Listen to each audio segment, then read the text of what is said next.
ತೀರ್ಥಹಳ್ಳಿ ತಾಲೂಕು ತನ್ನ ಒಡಲಿನಲ್ಲಿ ಅದೆಷ್ಟೋ ಅರಣ್ಯಗಳನ್ನು ಹೊಂದಿದ್ದು, ಇಲ್ಲಿನ ಜನ ತಮಗೆ ಬರುವ ಅದೆಷ್ಟೋ ರೋಗಗಳಿಗೆ ಇಲ್ಲಿ ಕಾಣಸಿಗುವ ಗಿಡಗಳಲ್ಲಿ ಔಷಧಿಗಳನ್ನ ಕಂಡುಕೊಂಡಿದ್ದಾರೆ. ಅಂತಹವರಲ್ಲಿ ಪ್ರಮುಖರನ್ನ ನಾವಿಂದು ನಿಮ್ಮ ಮುಂದೆ ಪರಿಚಯಿಸಲಿದ್ದೇವೆ.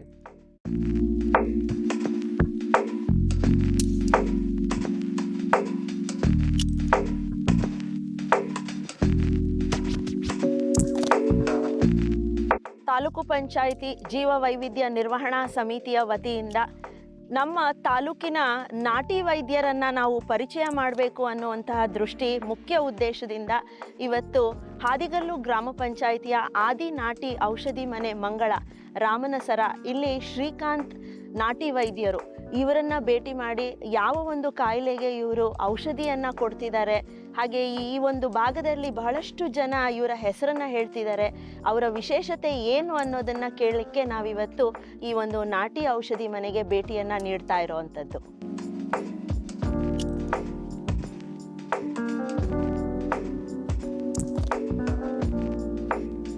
ನನ್ನ ಹೆಸರು ಶ್ರೀಕಾಂತ್ ಮಂಗಳ ಅಂತ ಹೇಳಿ. ನಮ್ಮ ಪೂರ್ವಜರಿಂದ ಬಂದಿದ್ದಂಥದ್ದು. ಅಂದರೆ ನಮ್ಮ ತಾತ ಅವರು ಮುತ್ತಾತ ಅವರಿಂದ ಮೈಸೂರು ಅರಮನೆ ರಾಜವೈದ್ಯ ಅಂಥೇಳಿ ಹಿಂದೆ ನಮ್ಮ ತಾತ ಅವರಾಗಿದ್ದಂತೆ. ಆ ನಂತರ ನಮ್ಮ ಅಪ್ಪನ ತಂದೆ ಮತ್ತೊಬ್ಬರು ತಾತ ಅವರಿಗೆ ಅದು ಮತ್ತೆ ನೆಕ್ಸ್ಟ್ ಅವರು ಶುರು ಮಾಡಿದರು. ಆ ನಂತರ ನಮ್ಮ ತಂದೆಯವರು ಶುರು ಮಾಡಿದರು. ಅವರು ತಾತ ಮತ್ತು ತಂದೆಯವ್ರ ಜೊತೆಗೆ ನಾನು ಬಂದ್ಬಿಟ್ಟೆ. ಅವಾಗ ಇದ್ರ ಬಗ್ಗೆನೇ ಗಮನ ಜಾಸ್ತಿ ಆಯಿತು, ಓದೋದ್ರ ಬಗ್ಗೆ ಬಿಟ್ಟು.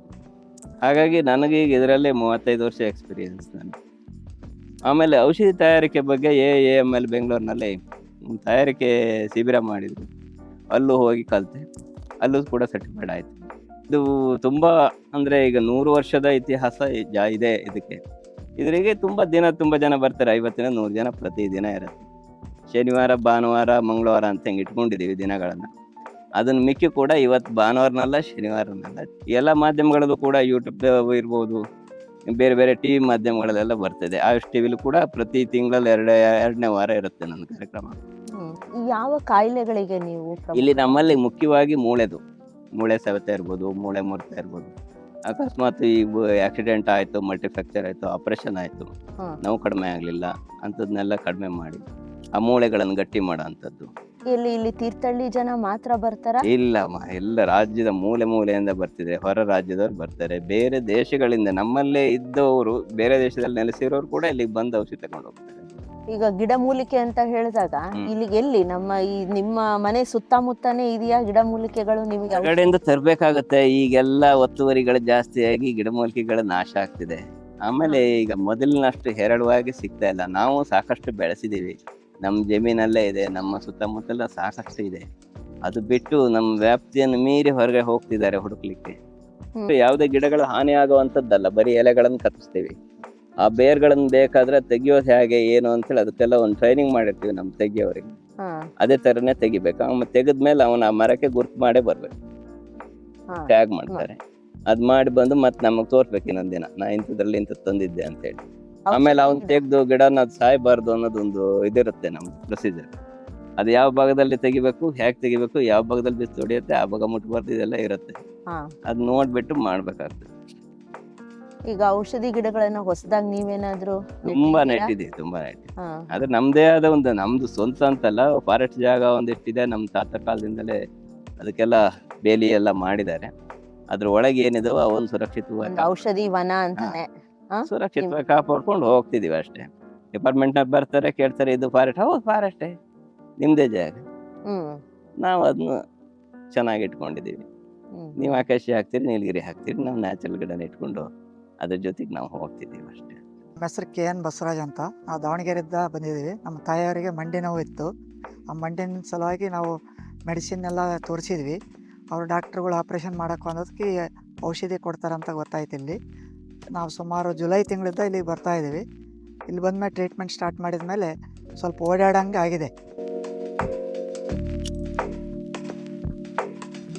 ತೀರ್ಥಹಳ್ಳಿ ತಾಲೂಕು ಪಂಚಾಯಿತಿಯ ಜೀವ ವೈವಿಧ್ಯ ನಿರ್ವಹಣಾ ಸಮಿತಿಯ ವತಿಯಿಂದ ಮುಂಜಾನೆ ನಾವು ಆದಿಗಲ್ಲು ಗ್ರಾಮ ಪಂಚಾಯಿತಿಯ ಶ್ರೀಕಾಂತ್ ಎನ್ನುವ ನಾಟಿ ವೈದ್ಯರನ್ನ ನಾವು ಭೇಟಿ ಮಾಡಿ ನಂತರದಲ್ಲಿ ಆಗುಂಬೆ ಗ್ರಾಮ ಪಂಚಾಯಿತಿಯ ಧರ್ಮಪ್ಪ ಎನ್ನುವರನ್ನ ಭೇಟಿ ಮಾಡೋದಕ್ಕೆ ಬಂದಿದ್ದೇವೆ. ಈಗಾಗಲೇ ಇವರು ಸಾಕಷ್ಟು ಪ್ರಸಿದ್ಧತೆಯನ್ನ ಪಡೆದಿರುವಂತವರು.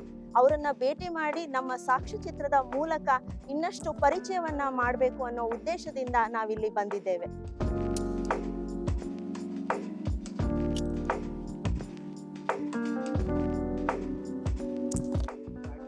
ನಮಸ್ತೆ. ನಮಸ್ಕಾರಮ್ಮ. ನಿಮ್ಮನ್ನ ಜನರಿಗೆ ಪರಿಚಯ ಮಾಡ್ಸೋಣ ಅಂತ ನಾವಿಲ್ಲಿ ಬಂದಿದ್ದೀವಿ. ನಿಮ್ಮ ಪರಿಚಯ ಮಾಡ್ಕೊಳ್ಳಿ. ಎಷ್ಟು ವರ್ಷಗಳಿಂದ ನೀವು ಈ ನಾಟಿ ವೈದ್ಯರಾಗಿದ್ದೀರಾ?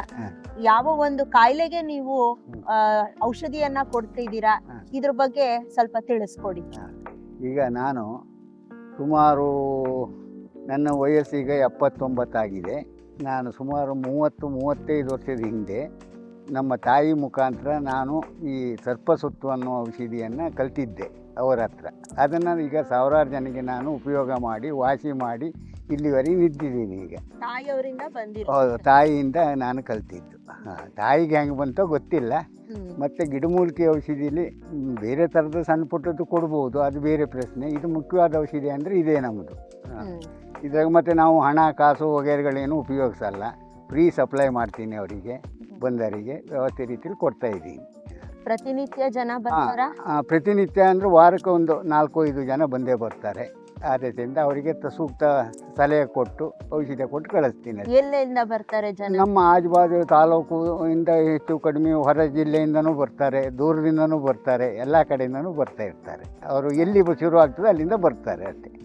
ಸದ್ಯಕ್ಕೆ ನನ್ನ ಅನುಭವದ ಪ್ರಕಾರ ಈಗ ಚಿಕ್ಕಮಗಳೂರು, ಶಿವಮೊಗ್ಗ, ಈ ಕಡೆ ದಕ್ಷಿಣ ಕನ್ನಡ ಜಿಲ್ಲೆ ಕೆಲವರಿಗೆ ಅನುಭವ ನಾವು ಹೇಳಿರ್ತೀವಲ್ಲ, ಆ ಪ್ರಕಾರ ಇಲ್ಲಿಗೆ ನಮ್ಮ ಮನೆಗೆ ಬರ್ತಾರೆ ತಗೊಂಡೋಗ್ಲಿಕ್ಕೆ. ಈ ಥರ ಬರ್ತಾರೆ. ಔಷಧಿ ಗಿಡಗಳು ಸುತ್ತಮುತ್ತ? ಹೌದು, ಸುತ್ತಮುತ್ತ ಬೇಕಾದಷ್ಟು ಇಲ್ಲಿ ಸಿಗ್ತದೆ ಆ ಗಿಡಗಳನ್ನ. ಅದು ಕಾಡಗೆ ಬೆಳೀತದೆ. ಮತ್ತು ಹೀಗೆ ಪರಿಸರದಲ್ಲಿ ಎಲ್ಲಿ ಹೋದರೂ ಅದು ಇದೆ ಆ ಗಿಡ. ಅಂದರೆ ಎಲ್ಲ ಏರಿಯಾದಲ್ಲೂ ಇಲ್ಲಮ್ಮ. ನಾನು ತಿರುಗಿದ ಪ್ರಕಾರ ಶಿವಮೊಗ್ಗ ಜಿಲ್ಲೆ ಎಲ್ಲ ಕಡೆಯೂ ಸಿಗಲ್ಲ. ಇಂಥ ಮಲೆನಾಡು ಏರಿಯಾ ಪಶ್ಚಿಮ ಘಟ್ಟದಲ್ಲೇ ಸರಿಯಾದ ಬೆಳೆಯೋದು ಅದು ಸಿಗ್ತಾ ಇರ್ತದೆ ಅಷ್ಟೇ. ಆ ಗಿಡ ಮೂಲಿಕೆಗಳನ್ನ ತಂದು ನೀವು ಔಷಧ ಮಾಡಿ ಕೊಡ್ತೀವಿ ಅಷ್ಟೇ. ಆಗಿದ್ದಾರೆ ಸಾವಿರಾರು ಜನ ಗುಣಮುಖಿಗಳಾಗಿದ್ದಾರೆ. ಅದಕ್ಕೆ ನಾವೇನು ಹೇಳ್ತೀವಿ ಅಂತ ಹೇಳಿದ್ರಮ್ಮ, ಇದು ಮೂಲತಃ ಔಷಧಿ ಅಂತ ಹೇಳಿದ್ರೆ ನಾವು ಅವರಿಗೆ ಇದು ಸಲಹೆ ಕೊಡ್ತೀವಿ. ನಾವು ಔಷಧಿ ಕೊಟ್ಟಾಗ ಸ್ವಾಮಿ ನೀವು ಏನಿದ್ರು ಇದು ನಾಗರದೋಷ ಅನ್ನೋದೊಂದು ತೀರ್ಮಾನ ತಗೊಂಡಿದ್ದೀವಿ ನಮ್ಮ ಅನಿಸಿಕೆ ಪ್ರಕಾರ. ಅದಕ್ಕೆ ಸೂಕ್ತ ಹಣ್ಣು ಕಾಯಿ ಎಲ್ಲ ಕೊಡಬೇಕಾಗ್ತದೆ ಅಂತೇಳಿ ಹೇಳ್ತೀವಿ ಅವರಿಗೆ ಅಷ್ಟೇ. ಇಷ್ಟೊಂದನ್ನು ನಾವು ಉಪಯೋಗಿಸ್ಕೊಂಡು ನಾವು ಅವ್ರ ಹತ್ರ ಪಡೆದು ನಾವು ಹಣ್ಣು ಕಾಯಿ ಮಾಡಿಸ್ತೀವಿ. ಇಷ್ಟು ಕೆಲಸ ಆಗ್ತದೆ ನಮ್ಮದು.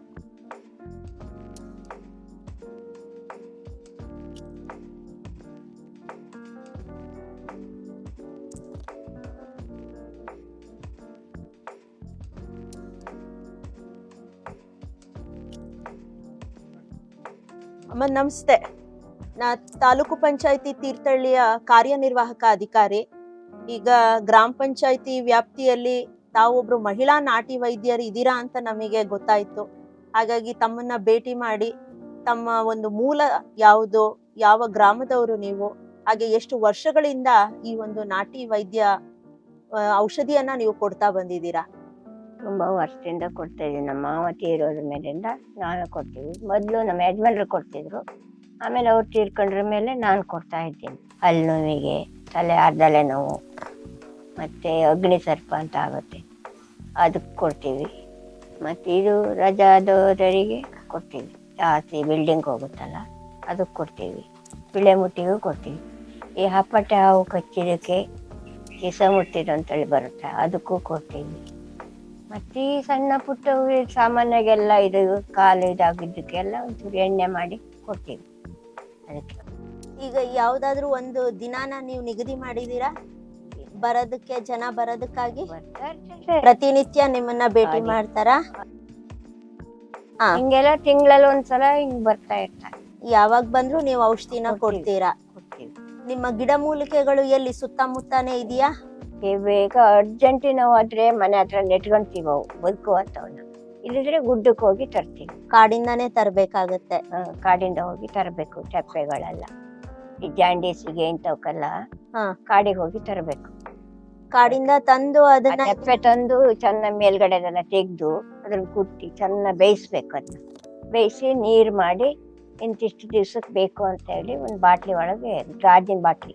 ಎಲ್ಲಿಂದ ಎಲ್ಲ ಬರ್ತಾರೆ ಜನ ನಿಮಗೆ? ಸುಮಾರು ಅಲ್ಲಿ ಇಲ್ಲಿ ಅಂತೇನು ಇರಲ್ಲ, ಸುತ್ತಮುತ್ತ ಎಲ್ಲ ಸಾಮಾನ್ಯವಾಗಿ ಬರ್ತಾರೆ, ಇಲ್ಲಿ ಊರು ಮನೆ ಎಲ್ಲ ಬರ್ತಾರೆ. ಅಲ್ಲಿಗೆ ಇಲ್ಲಿ ಬರ್ತಾ ಇರ್ತಾರೆ, ಬಂದಾಗ ಕೊಟ್ಟು ಕಳ್ಸ್ತೀವಿ.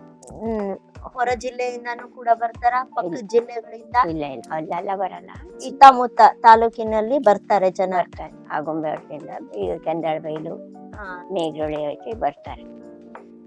ಇನ್ನೆಲ್ಲ ಹೆಚ್ಚಿಗೆ ನಾವು ಪಬ್ಲಿಕ್ ಮಾಡಕ್ ಹೋಗಲ್ಲ, ನಮ್ಗೆ ಅಲ್ಲಿ ಗುಡ್ಡ ಹತ್ತಿ ತರಕ್ ಆಗಲ್ಲ, ಉಪ್ಸಸು ನನಗುಂಟು. ಹಂಗಾಗಿ ಮಗನಿಗೆ ಟೈಮ್ ಸಿಕ್ಕಲ್ಲ, ಕೆಲ್ಸಕ್ಕೆ ಹೋಗಿರ್ತಾರ, ಅವ್ರು ಬರೋ ಸಂಜೆ ಆಗಿರ್ತದೆ, ಬರಕ್ಕಾಗಲ್ಲ. ಔಷಧಿನ ಫ್ರೀ ಆಗಿ ಕೊಡ್ತೀರಾ?